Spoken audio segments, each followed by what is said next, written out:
चला रहे हैं उस सिस्टम से आपका रिवीजन भी हो जाएगा। तो एक बार क्लास को शेयर कर दीजिएगा। गणित में आज हम टॉपिक पढ़ेंगे, कल हमने क्या पढ़ा था? कल हमने वर्ग पढ़ लिया था और वृत्त पढ़ लिया था। आज के इस सेशन में हम जो आपके सामने क्वेश्चन लेकर आएंगे वो आज हम पढ़ेंगे साथियों समबाहु त्रिभुज और समचतुर्भुज त्रिभुज। तो बहुत इंपॉर्टेंट है क्योंकि यहां से भी क्वेश्चन बनता है। तो चलिए साथियों, पहले लिख लीजिए आप समबाहु त्रिभुज। समबाहु त्रिभुज।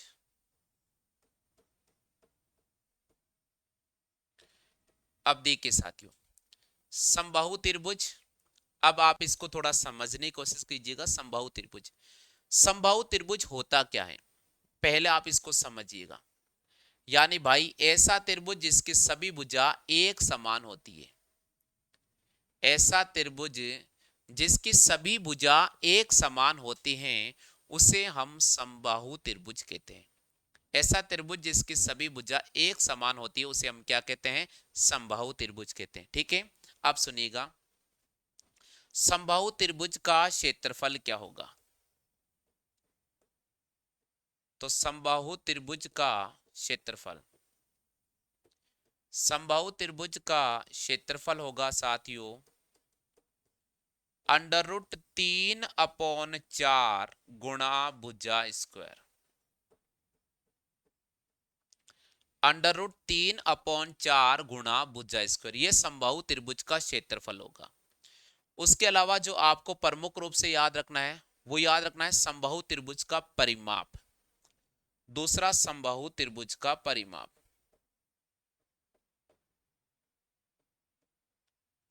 तो समबाहु त्रिभुज का परिमाप क्या होगा? परिमाप होगा साथियों 3 गुणा भुजा। परिमाप क्या होगा? 3 गुणा भुजा। क्योंकि भाई समबाहु त्रिभुज एक ऐसा त्रिभुज होता है जिसकी सभी भुजा एक समान होती है। सभी भुजा एक समान होती है उसे हम समबाहु त्रिभुज कहते हैं। क्या कहते हैं? समबाहु त्रिभुज। तो समबाहु त्रिभुज √3/4 इंटू भुजा स्क्वायर। समबाहु त्रिभुज का परिमाप होता है 3 गुणा भुजा। क्या होता है? 3 गुणा भुजा। और एक आता है समबाहु त्रिभुज की ऊंचाई। समबाहु त्रिभुज की ऊंचाई, और समबाहु त्रिभुज की ऊंचाई क्या होगी? समबाहु त्रिभुज की ऊंचाई होगी साथियों √3/2 गुणा भुजा। ये 3 पैटर्न आपको याद होने चाहिए अगर आप समबाहु त्रिभुज को सीखना चाहते हो, आप समबाहु त्रिभुज को अच्छी तरह से याद करना चाहते हो तो ये 3 चीज आपको याद होनी चाहिए। कॉपी कर ले फटाफट से।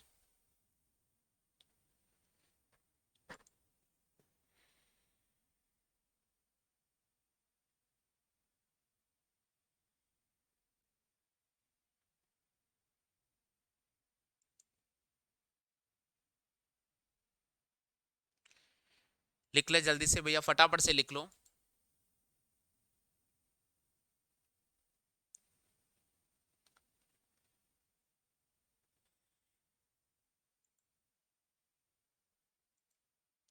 लिख लिया? चलो भाई आगे बढ़ जाते हैं। अब बात करते हैं कि क्वेश्चन कैसा आएगा, उसके हम बात करते हैं। तो क्वेश्चन कैसा आएगा यहां देखिए। क्वेश्चन आएगा एक समबाहु त्रिभुज, एक समबाहु त्रिभुज की भुजा 12 सेंटीमीटर है, 12 सेंटीमीटर है, तो क्षेत्रफल, परिमाप व ऊंचाई ज्ञात करो।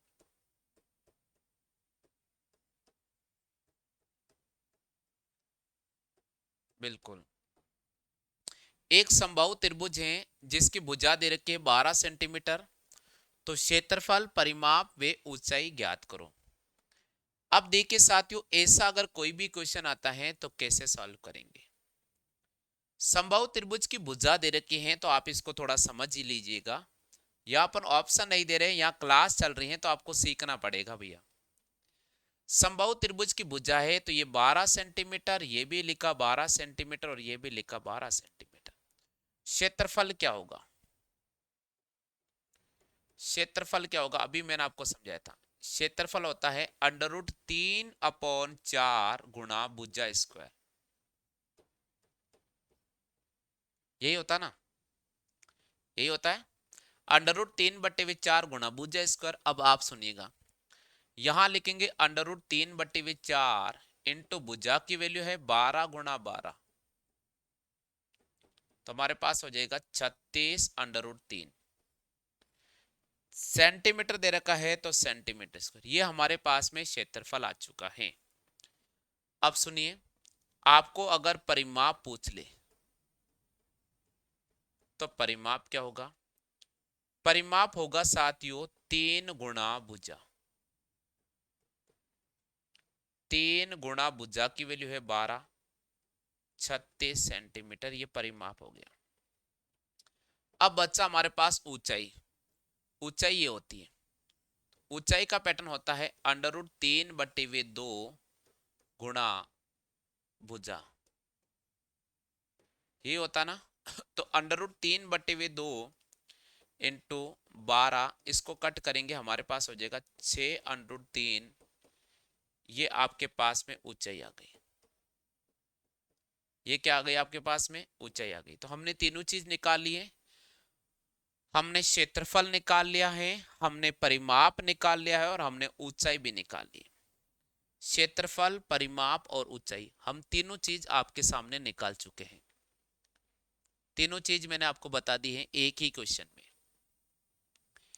एक ही क्वेश्चन में मैंने आपको तीनों चीज सिखा दी है साथियों।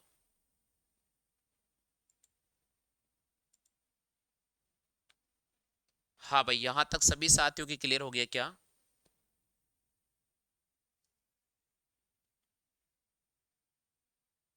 उताले सभी ने। समबाहु त्रिभुज की भुजा दे रखी है 12 सेंटीमीटर, तो आपसे पूछा क्षेत्रफल व परिमाप ज्ञात करो।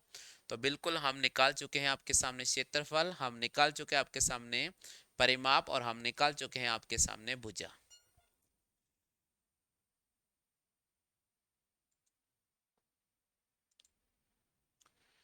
चलिए भैया, अब देखिए आगे हमसे क्वेश्चन और क्या पूछ सकता है।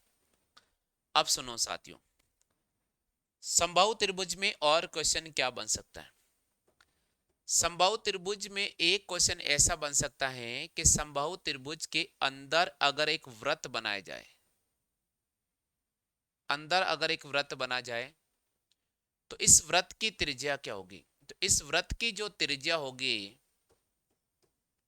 इस वृत्त की जो त्रिज्या होगी वो हो जाएगी साथियों भुजा √3, 2√3, ये हो जाएगा। यानी समबाहु त्रिभुज के अंदर अगर वृत्त बन रहा है तो उसकी त्रिज्या हो जाएगी भुजा अपॉन 2√3। क्या हो जाएगा? भुजा अपॉन 2√3। जैसे क्वेश्चन लिखा, समबाहु त्रिभुज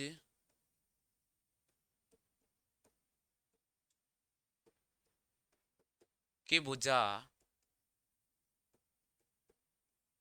12 सेंटीमीटर है, तो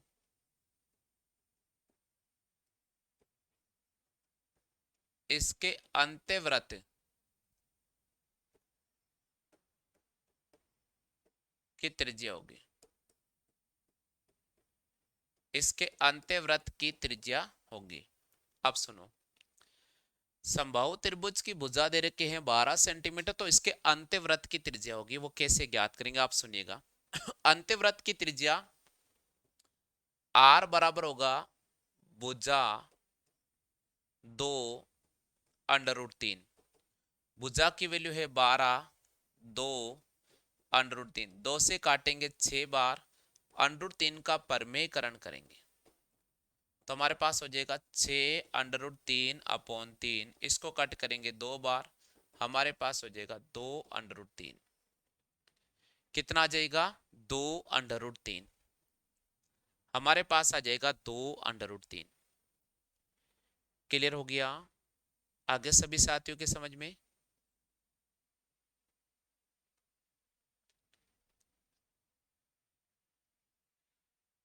क्लियर हो गया? हाँ भैया, बीच में आओगे बीच में जाओगे तो कुछ भी समझ में नहीं आएगा। आशीष भैया आप कह रहे कि सर समझ में नहीं आ रहा, तो भाई क्लास बीच में और बीच में भागोगे तो नहीं आएगा।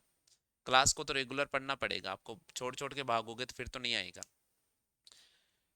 चलो भाई, अगला है हमारे पास में समबाहु त्रिभुज, और इसके बाहर की ओर एक वृत्त बना दूं मैं।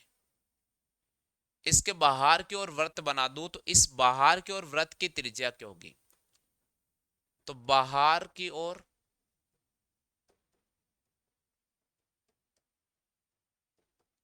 या परिवर्त, परिवर्त की त्रिज्या,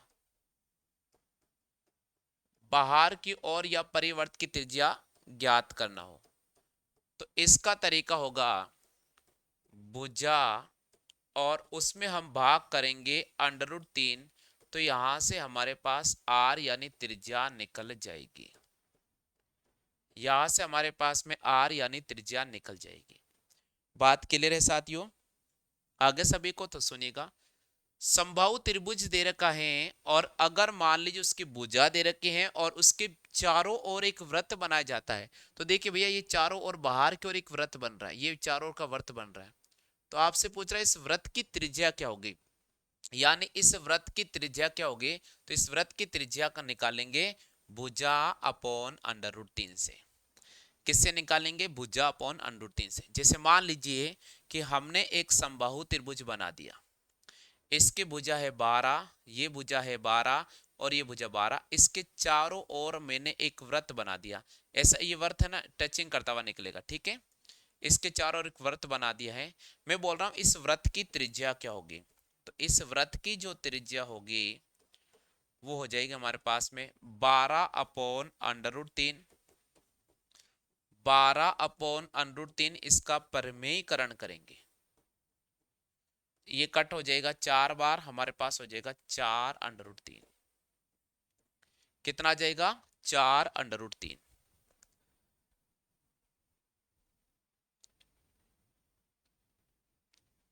हाँ भैया, आगे सभी साथियों के समझ में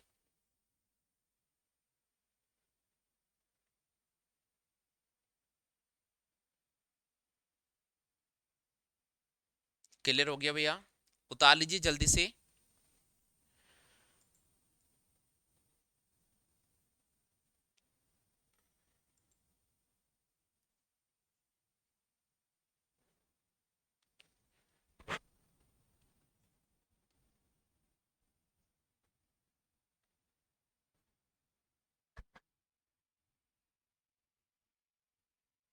चलो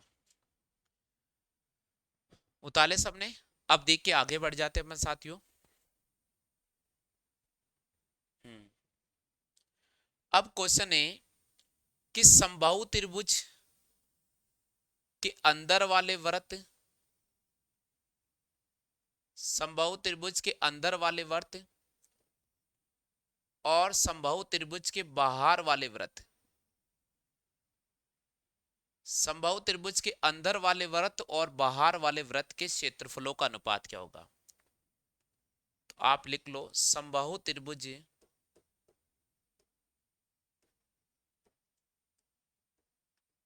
के अंत्यवर्त वे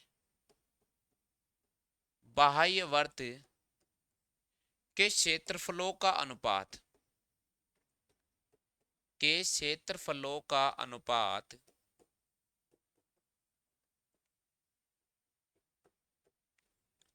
सदैव 1/4 होगा। त्रिज्या कुछ भी दे रखी हो, त्रिज्या कुछ भी दे रखी हो, आपको इनके क्षेत्रफलों का अनुपात निकालना होगा, तो हमेशा 1/4 होगा, हमेशा 1/4 होगा। क्लियर हो गया भैया? आगे सभी साथियों के समझ में क्लियर हो गया?